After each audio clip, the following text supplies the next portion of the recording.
Teman-teman dan saudara-saudariku yang terkasih, hari ini novena Maria Bunda Hati Kudus dalam rangka menyongsong hari ulang tahun Tarekat MSC yang ke-168 memasuki hari ke-8.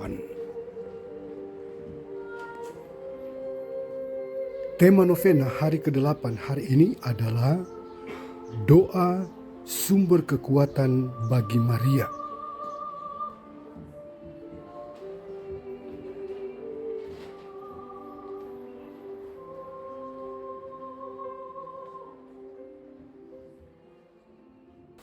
Konfrat terkasih, pada hari ini kita berada pada hari ke-8 novena Maria Bunda Hati Kudus dengan tema doa adalah sumber kehidupan, sumber kekuatan bagi Maria.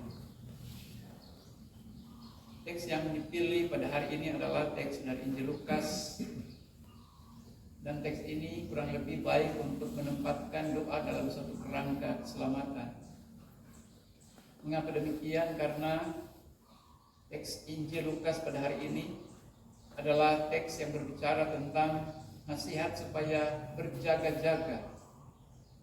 Dan berjaga-jaga di sini adalah suatu nasihat atau perintah Yesus kepada muridnya untuk mempersiapkan diri bagi suatu momen yang penting dalam kehidupan manusia di satu pihak, dan momen penting dalam kehidupan Yesus di lain pihak.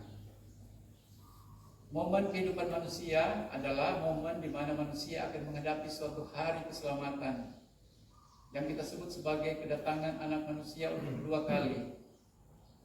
Dan itu adalah bukan momen penghancuran, tetapi momen keselamatan. Tetapi momen keselamatan ini tidak mudah didapat, tidak mudah dicapai, dan lebih konkretnya tidak mudah dihadapi. Karena hari Tuhan yang tiba-tiba jatuh pada saat yang tidak disangka-sangka akan mengangkat manusia kepada suatu martabat sesuai dengan kehidupan yang dijalaninya di dunia ini. Dan itu berarti manusia perlu memiliki sikap yang berpadanan dengan keselamatan itu sendiri, yakni sikap keselamatan. Momen yang kedua adalah momen Kristus sendiri. Momen Kristus sendiri adalah momen di mana ia berada pada detik-detik terakhir sebelum ia ditangkap atau dibunuh. Ini adalah akhir kehidupan Yesus. Dan momen ini adalah penting bagi para murid secara khusus tadi untuk dunia dan manusia. Dan sekarang ini adalah momen yang amat khusus bagi para murid untuk lingkungan yang lebih kecil. Para murid akan menghadapi bukan kedatangan anak manusia, tetapi menghadapi kepergian anak manusia untuk menanti kedatangannya dalam roh dan kebenaran. Itu berarti mereka akan menghadapi saat di mana mereka akan kehilangan sang guru. Itu berarti mereka akan berhadapan dengan segala macam tantangan dan kesulitan menjelang kematian Yesus. Dan jika mereka tidak waspada, mereka berhadapan dengan pencobaan, mereka bisa jatuh dan salah melangkah. Karena itu teks ini akan berbicara tentang satu hal yang penting. Apa itu hal yang penting dari teks ini? Teks ini berbicara, menyuarakan perkataan Yesus, berjaga-jagalah senantiasa sambil berdoa. Penekanan di sini adalah berjaga-jaga sambil berdoa. Ini adalah dua hal yang tidak bisa dipisahkan satu dengan yang lain. Berjaga-jaga adalah sikap waspada seorang manusia terhadap diri agar bisa berada pada posisi yang benar. Sambil berdoa adalah sikap manusia untuk menempatkan kekuatan kehidupannya pada Allah yang melindungi, membimbing, dan menuntun. Mengapa demikian? Yesus berkata begitu kepada para murid. Di sini dikatakan supaya kamu beroleh kekuatan untuk luput dari semua yang akan terjadi itu. Untuk luput dari semua yang terjadi itu apa? Untuk luput dari penghukuman dan pencobaan yang amat berat. untuk kedatangan anak manusia luput dari penghukuman abadi, dan untuk saat-saat menjelang kehidupan Yesus bagi para murid luput dari pencobaan yang berat. Mengapa demikian? Yesus sudah pasti tahu bahwa menghadapi saat-saat yang berat kita butuh kekuatan, dan kekuatan yang kita perlukan untuk saat-saat yang berat tidak mampu dihadapi oleh kekuatan manusia atau kebolehannya. Hanya bisa dihadapi dengan kekuatan Allah sendiri. Para murid barangkali tidak memahami pada saat Yesus berkata demikian. Mereka baru memahami pada saat Petrus menyangkal Yesus 3 kali. Semula perkataan doa bagi para murid tidak ada artinya. Semula doa bagi para murid tidak diindahkan. Toh mereka berada bersama dengan Yesus.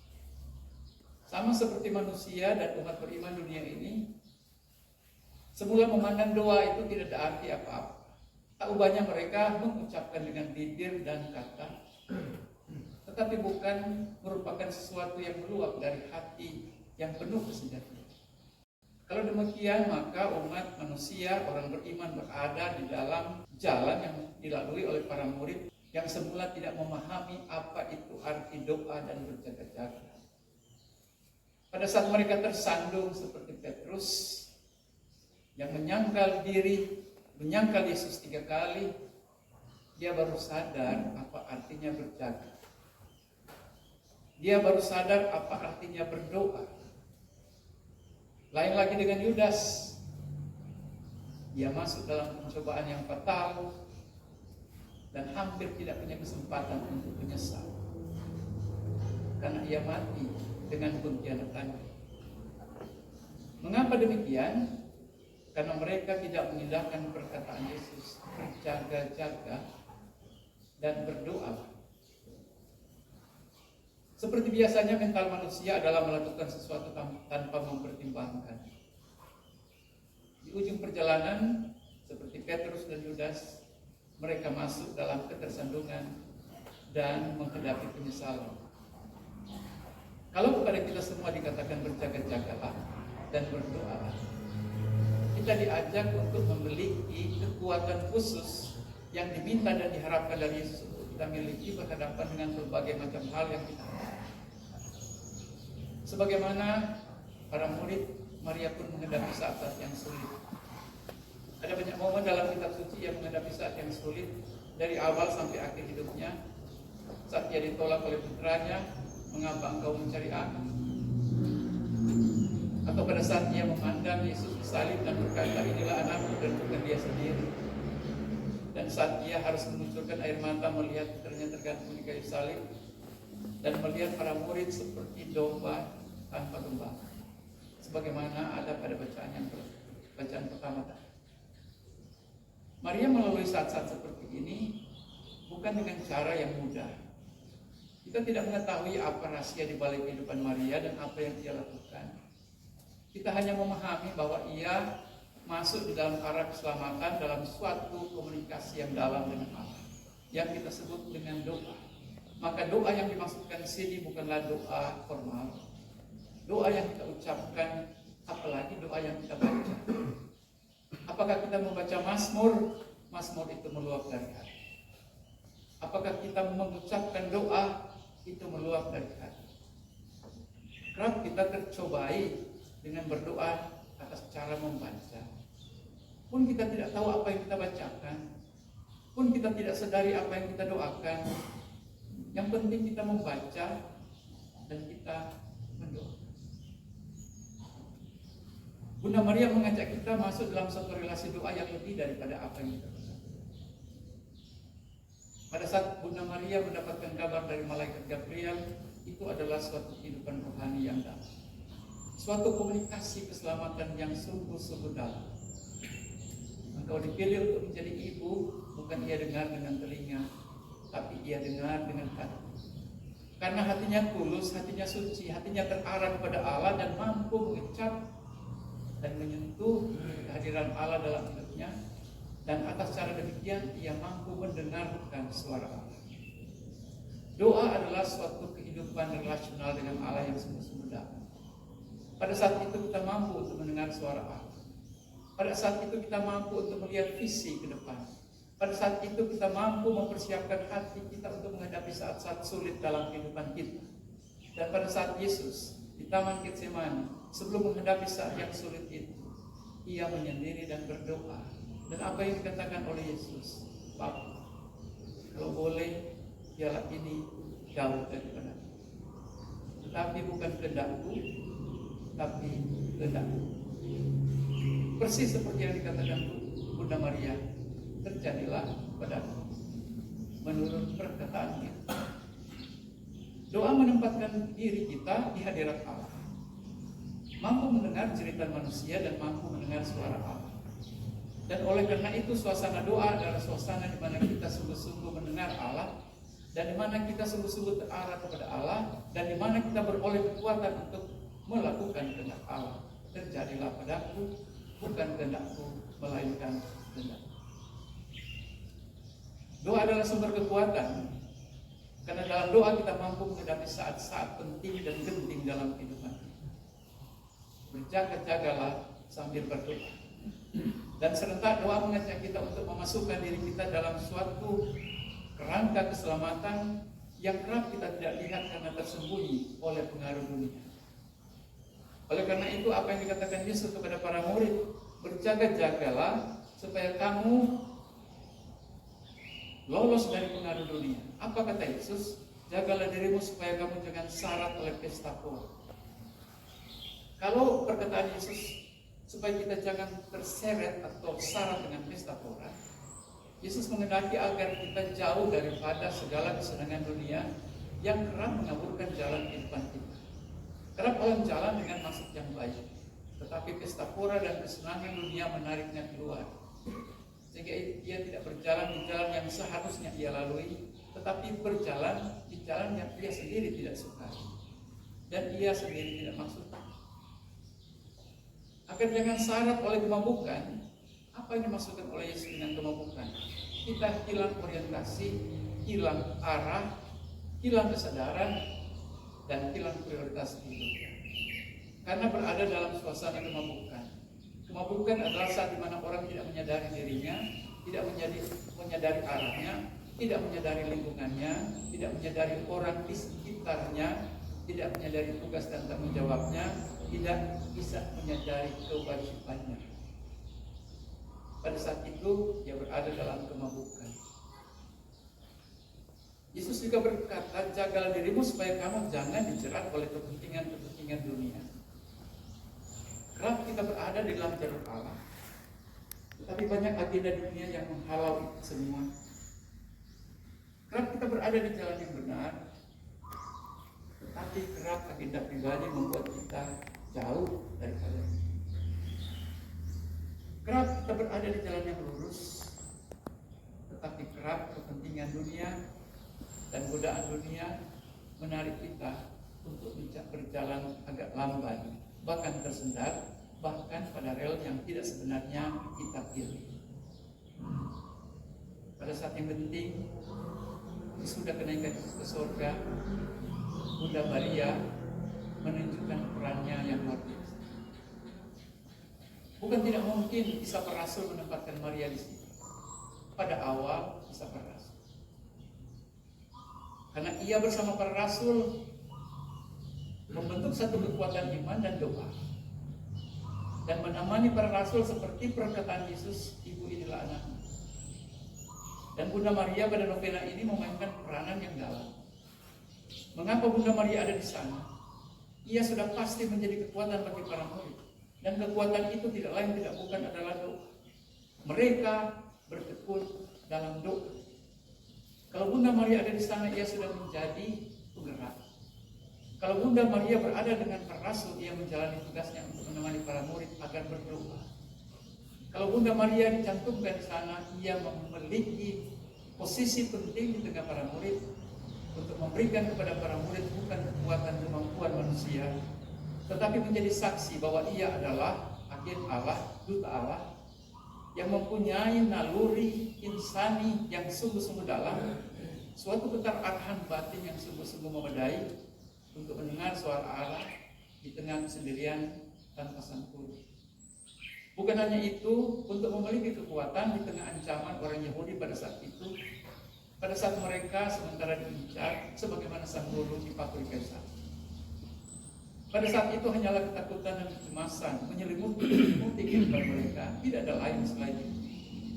Bunda Maria menjadi sosok figur keberanian, bukan karena ia memiliki sesuatu, bukan karena ia telah melahirkan sang putra, tetapi ia memiliki satu hal, kehidupan di hadapan Allah dan kekuatan yang berasal dari doa, kehidupan rohani yang hidup.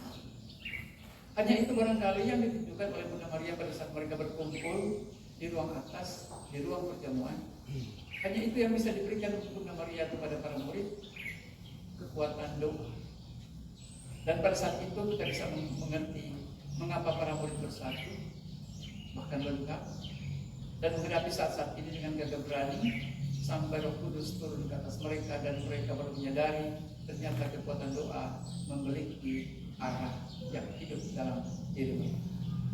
Bunda Maria telah menjadi teladan doa yang mendalam dan mengajak kita semua di Sinar Kudus untuk meniru teladan Maria dalam doa, agar kita menjadi insan yang berdoa tidak hanya dengan mulut, tidak hanya dengan membaca, tapi berdoa dengan hati. Kita diajar untuk memiliki hubungan pribadi dengan Allah dalam doa yang mendalam. Kalau demikian, maka doa bukan unsur suplemen yang hanya melengkapi secara artifisial dan superficial. Kita memiliki doa sebagai kekuatan karena kita memiliki kekayaan. Itu adalah kekayaan kehidupan seorang biarawan. Doa adalah kekayaan dan kekuatan kita untuk bertahan. Sehingga seorang religius diharapkan teguh pada saat ia berdoa. Seorang religius akan teguh menghadapi persoalan karena ia memiliki doa. Dan kita akan membaca orang-orang yang tidak teguh, orang-orang yang cepat mengeluh, orang-orang yang cepat bereaksi karena tidak kuat dalam doa, kuat dalam emosi, kuat dalam ambisi, dan kuat dalam agenda kita. Tidak kuat dalam doa. Berhadapan dengan situasi sulit di komunitas, berhadapan dengan situasi sulit dengan tugas dan tanggung jawab. Apakah kekuatan kita? Apakah kekuatan kita IT? Apakah kekuatan kita kemahiran? Apakah kekuatan kita itu adalah unsur-unsur manusiawi intelektual? Pada saat-saat seperti itu, kekuatan kita hanya pada Allah. Karena itu kita diajak untuk masuk dalam suatu ranah doa yang memberi kita kekuatan khusus untuk menghadapi berbagai macam persoalan. Sebagaimana Bunda Maria mengambil doa sebagai sumber kehidupannya. Dan pada saat itu kita baru menyadari kita berada dalam kesiarahan menuju doa yang sungguh-sungguh sejati. Pada saat kita merasa kurang dalam kualitas doa, kita menarik diri untuk menyadari ternyata kita berada dalam kesiarahan pada langkah yang tepat. Kita berada pada persiapan langkah-langkah awal untuk masuk dalam doa yang sungguh-sungguh lebih mendalam.